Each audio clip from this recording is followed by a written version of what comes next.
Muy buenos días, queridos amigos y hermanos. En esta ocasión, para continuar con el libro que les había presentado de la hermana Silvia Celada, Camino a Moriah, el monte donde Dios probará tu fe. En esta ocasión, para presentarte y leerte el capítulo 2, para poder meditar un poco en la experiencia de esta hermana también, para que sea de bendición para nosotros.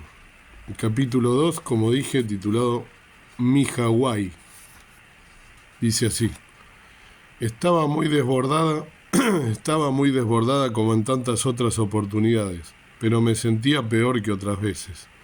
Era miércoles por la tarde y a las 20 horas tenía que ir al ensayo del coro. Yo ya no canto, pero ir a los ensayos es para mí un lugar de refugio donde puedo hacer varias cosas que amo. Cantar, aunque sea desde un rincón, orar por los integrantes del coro para apoyarlos y cubrirlos, y evangelizar cuando ellos salen por el barrio. Pero ese miércoles no pude ir, no me dio el cuerpo, ni la mente, y menos mi espíritu. Me fui al seminario donde trabaja mi amiga Jessie. Ella me escuchó durante varias horas. Dejó todo, se ocupó de mi alma y de mi espíritu, porque ya no podía más, y al final me abrazó y lloré. Tanto lloré que al salir de ahí, las estrellas se empezaron a agrupar para querer acompañarme. Había viento, ese viento que anuncia los primeros calores fuertes. Era diciembre y se acercaba otra vez mi fin del mundo. Como cada año. Los últimos meses yo empezaba a sufrir mi síndrome de terror, ese que me recordaba que se aproximaban las fiestas. Era el tiempo de vacaciones de los demás y yo otra vez sola, con mis hijos, sufriendo desesperadamente por vivir en esa piecita que era mi cárcel de 3 metros por 3,5, en la que tenía todas mis pertenencias, esperando la misericordia de Dios para que me saque, que me libere. Ahí vivía con mi hija. Había una gran ventana que me comunicaba con un mundo que no quería ver, porque por ahí asomaba la violencia, el desamor, el resto de mi pobreza. Otro año más sin trabajo estable, viviendo de migajas, literalmente, maltratada por el que en ese momento aún era mi esposo y sutilmente por mis hijos varones, aunque a veces no era tan sutilmente. Yo solo quería irme de este mundo, no encontraba razón para quedarme. A nadie le servía que estuviera presente. Realmente mi vida carecía de sentido. Cada día me levantaba como podía y me encargaba mínimamente de la nada que me había quedado. En el cuartito solo tenía cajas donde guardaba mis pertenencias, libros, ropa, elementos de cocina, etc. Preparada para cuando el Señor lo dispusiera, porque yo creía que un día Él me iba a librar de esa situación. Pero ese día nunca llegaba, y mis hijos se burlaban y me decían que esta esperanza no tenía sentido. Yo creí que el Señor me había hablado un día en medio de mi desesperada oración. Pensé que me había dicho que eso no era lo que Él había pensado para mí, que eso no era un esposo ni un papá, que un esposo ama, valora y respeta, y un papá se preocupa por sus hijos, los ama, les provee en la medida que puede, no los insulta, los cuida. Y esto no era lo que yo había vivido, ni tampoco mis hijos. Pero yo creía que era lo que merecía, y que por mi culpa mis hijos también lo padecían. Pero ese día, que no sé cuál fue, quise creer porque no quedaba otra opción para poder seguir viviendo, y me aferré a eso que creí que Dios me había dicho. Preparé mis cosas y así pasé algunos años cambiando las cajas de lugar, acomodándolas cada tanto en algún espacio más conveniente de esa habitación sombría. El miércoles de charla con Jessie en el seminario fue el comienzo de mi rescate. Apenas se asomaba mi libertad, pero Dios me empezaría a preparar para lo que venía, que era muy grande. Llegué a casa aliviada de tanta tristeza, porque había llorado mucho y el viento de la calle ya había secado mis lágrimas. Me acosté y cuando estaba en mi cama me llamó Jessie. Nunca me gustaba recibir llamadas en ese lugar, porque todos los que vivían cerca escuchaban lo que hablaba. Tuve que contestar. Ella me propuso algo. No sé si en ese momento se dio cuenta de lo importante que sería para mi vida y para mi futuro, pero ella siempre fue parte de los grandes planes de Dios para mi vida. Me comentó que se iba a la costa para las fiestas y luego a la provincia de Misiones. Si yo quería, podíamos quedarnos en su casa, así cambiaba de ambiente para las fiestas y dispondría de unas vacaciones lejos de esa pieza. Ella vive en un departamento. Para nadie sería una propuesta atractiva, pero para mí era salir de mi piecita a un lugar con varias habitaciones por donde andar, una ventana grande que daba a una arboleda poblada de pájaros, el viento susurrante por las noches, mucha luz, un balcón donde podía tomar sol, sentada mientras tomaba mate charlando con mi señor. A eso se agregaba una cocina donde podía cocinar, aunque no disponía de demasiadas provisiones, ya que no había cambios en mi situación económica, pero me las ingenié para cocinar una rica bondiola con papas para esa fiesta de fin de año.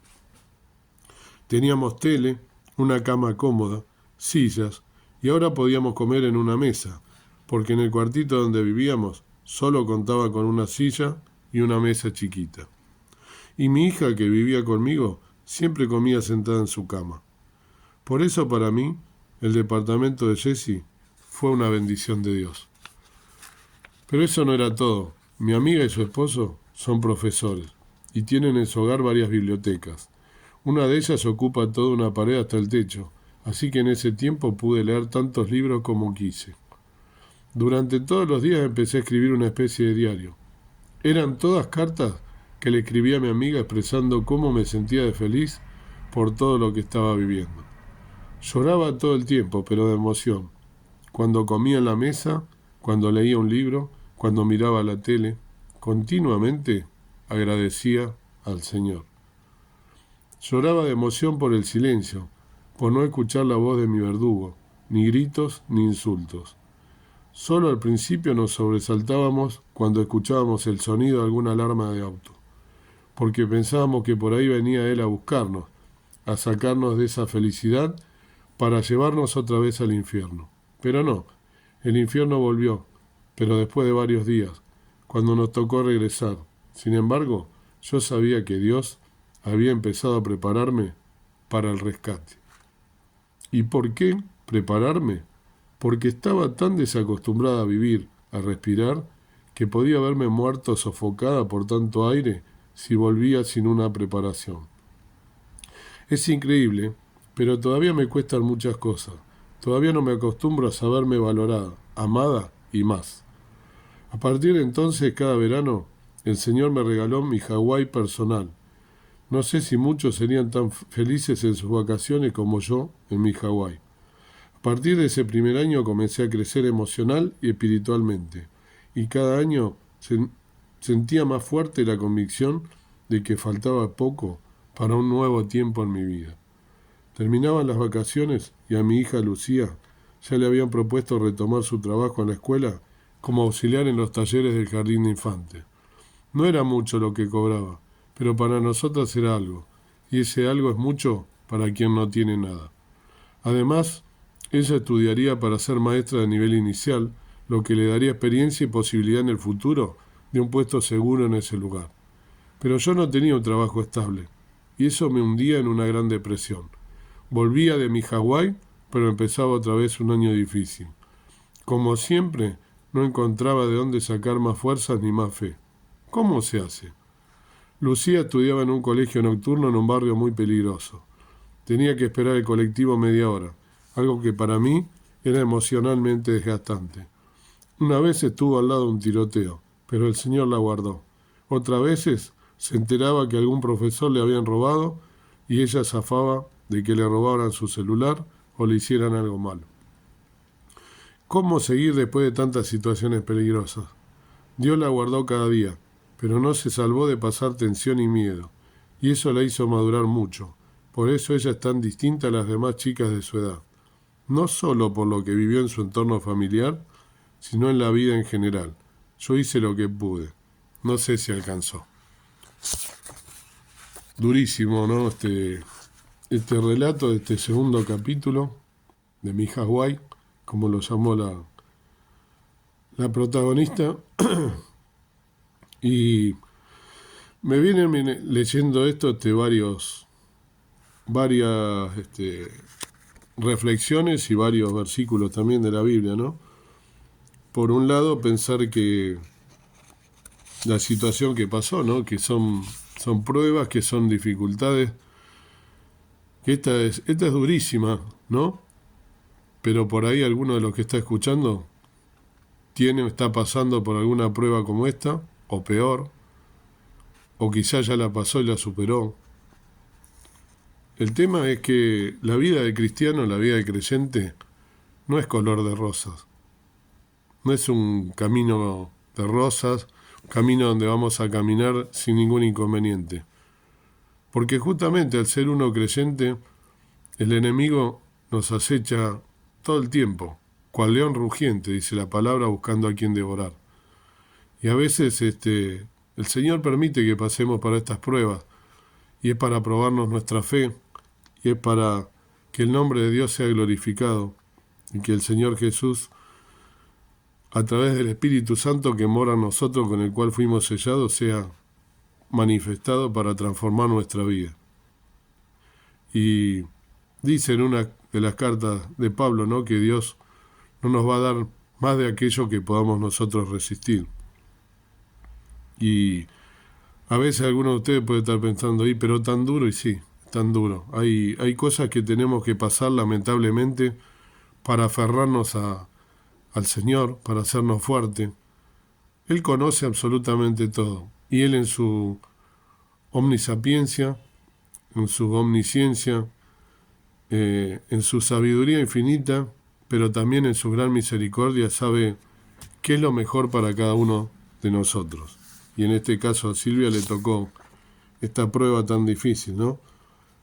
Por otro lado, ver que hubo una hermana de la iglesia la cual escuchó lo que ella estaba pasando, se compadeció de ella, y fue una persona que momentáneamente la sacó y la ayudó, y la pudo aliviar en un tiempo, ¿no?, bastante prolongado, que para ella fue muy importante, porque fue su Hawái.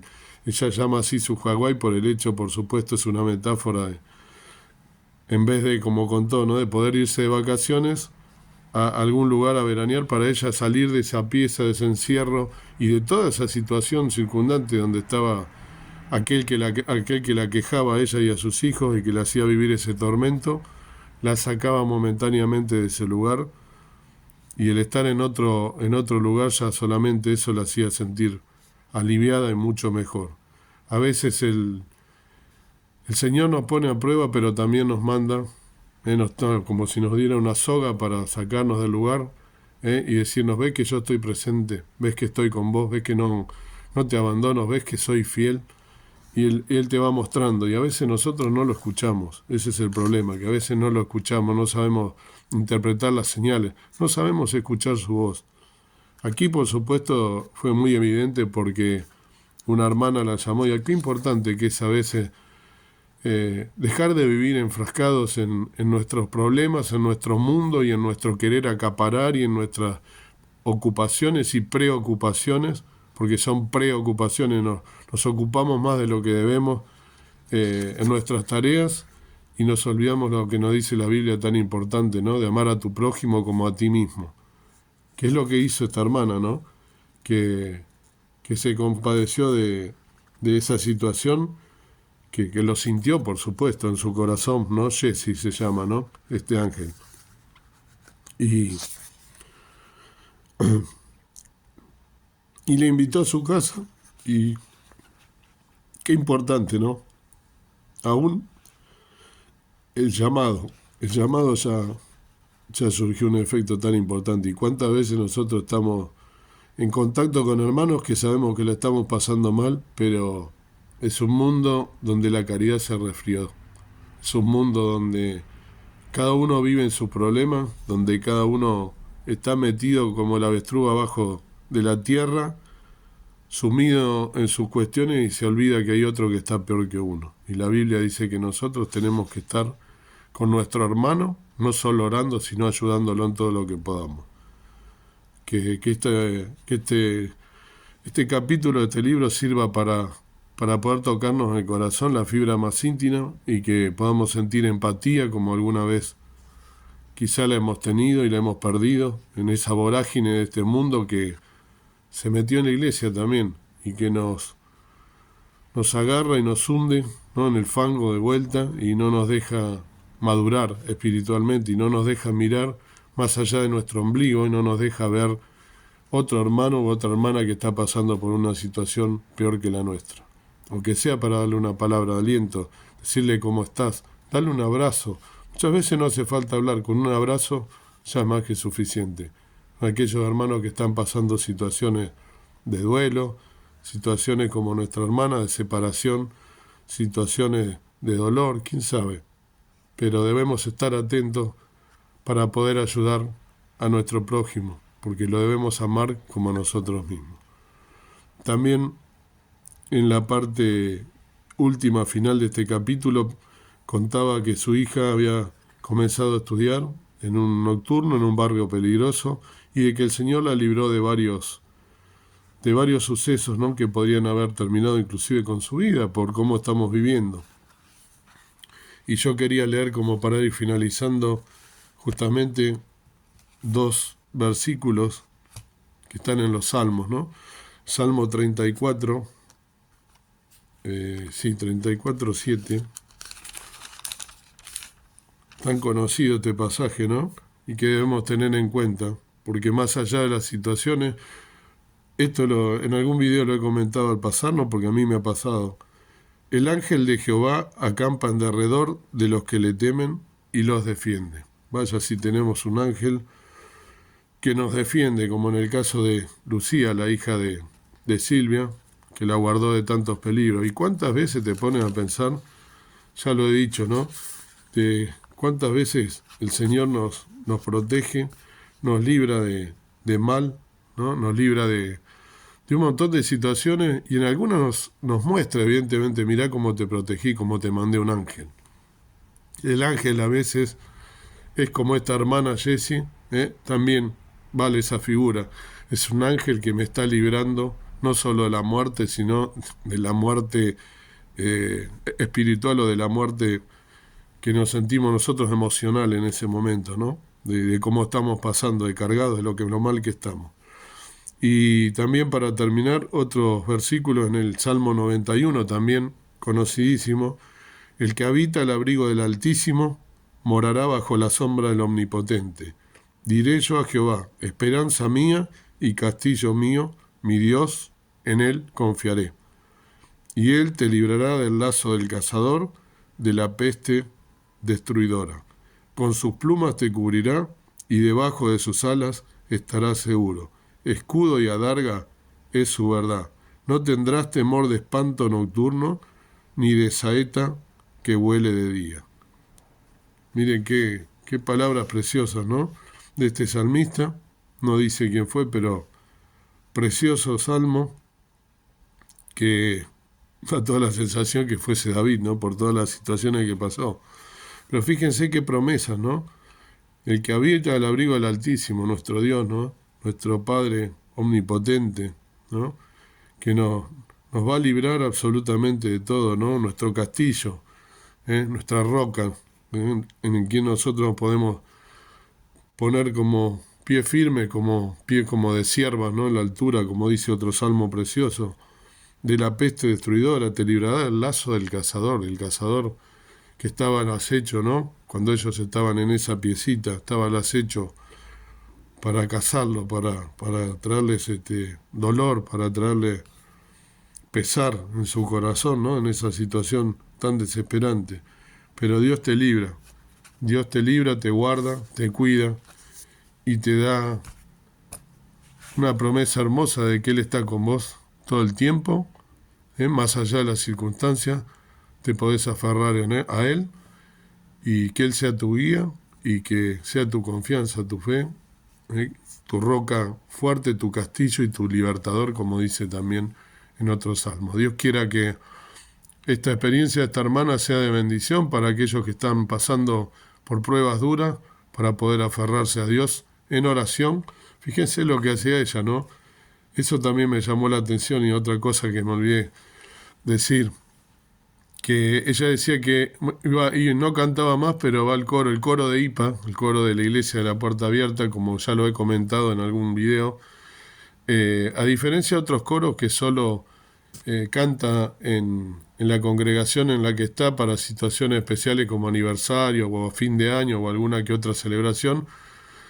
Este coro en realidad es un coro que está más afuera que adentro, porque da testimonio también de la palabra del Señor en distintos lugares, en celebraciones como por ejemplo el aniversario de Devoto, que es la comunidad cercana donde está, todos los años invitan. Ahora este fin de semana, el primero, este domingo, van a estar en el FLENI, que es un instituto en Escobar, donde hay gente que está en un estado crítico, internada, y que le permiten hacer una obra de no solo cantar, que ya cantar y con las letras está bendiciendo al Señor, están los enfermos están escuchando, sino que al finalizar, nos contaban el domingo, también tiene la posibilidad de un rato orar con las personas que están internadas. Fíjense qué testimonio hermoso. Y esta hermana está orando, intercediendo en oración por ese coro, más allá de que ella no pueda ya cantar.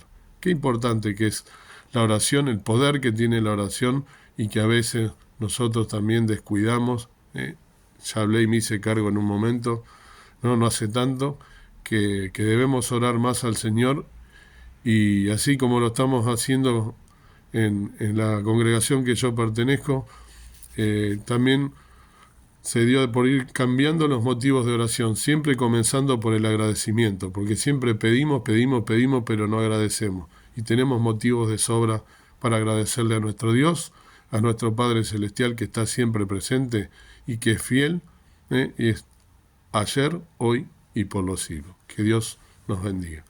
Amado Padre Celestial, gracias por poder meditar en tus asuntos, en tus palabras. Gracias por esta hermana preciosa que me permitió compartir este libro, este capítulo en especial, Mi Hawái.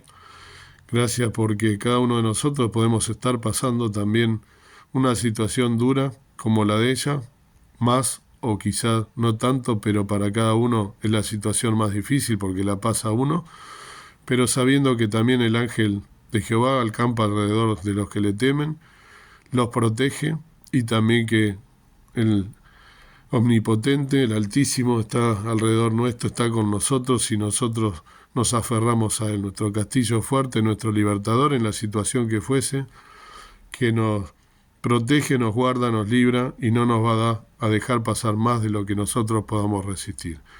Que entendamos que las pruebas que estamos pasando tienen un fin, pero también tienen un propósito, o sea que van a terminar en algún momento, pero que tienen un propósito, y que tenemos que entender que Dios es soberano, es justo y es perfecto, y que su voluntad es perfecta, y que debemos entregarnos a Él en oración, aceptar su voluntad, su propósito, oír su voz, que muchas veces no la oímos, y aferrarnos con toda nuestra vida a Él, que Él sea quien nos guíe, quien nos ilumine, quien nos proteja y quien nos muestre la salida.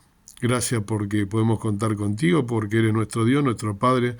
Gracias por Jesús, que vino al mundo a salvarnos y a morir por nuestros pecados y a librarnos de toda la condenación eterna, y por el Espíritu Santo que nos redarguye. Ayúdanos a ser más compasivos, a tener más empatía, a tener caridad, a que no se refríe nuestra caridad, que podamos volver a nuestro primer amor, que es el Señor Jesús, y ese amor por la salvación, por la redención, pero también por nuestro prójimo. Que nos ayudes a estar más atentos, que nuestros oídos estén más finos para escuchar las necesidades de aquellos que están en una situación quizá igual o peor que la nuestra. No interesa, porque para cada uno es lo peor, que podamos tener empatía con nuestros hermanos y poder, con un texto, con una palabra, con un abrazo, con una palabra de aliento, ayudarlos y estar acompañándolos en sus pruebas, en sus necesidades. Que miremos más allá de nuestro ombligo, y que podamos salir de nuestra zona de confort para este ministerio también, que es tan importante de acompañar a aquellos que más lo necesitan. Y también que demos tu palabra preciosa, que oremos por todo el ministerio, por nuestros pastores, por los que están en eminencia, por nuestros gobernantes y por todo aquello que nos has enseñado a orar, y sobre todas las cosas agradecerte por todo lo que nos das todos los días, que son nuevas cada mañana tu misericordia, que se renuevan y que sin duda tienes algo preparado en este día para cada uno de nosotros. Que lo sepamos ver, que sepamos escuchar tu voz y que seamos siervos fieles a tu obra, que estemos atentos para poder abrir nuestra boca y mirar a quien tenemos al lado para poder predicarle el Evangelio y testificar de todo aquello que haces en nuestra vida, de esa maravillosa misericordia, de ese amor tan incondicional que tiene por cada uno de nosotros. Gracias por todo, perdona mis faltas, danos un día de victoria, te lo pido y te lo ruego y te encomiendo todo nuestro día con nacimiento de gracias en el nombre precioso de Cristo nuestro Salvador. Amén. Que el Señor los bendiga.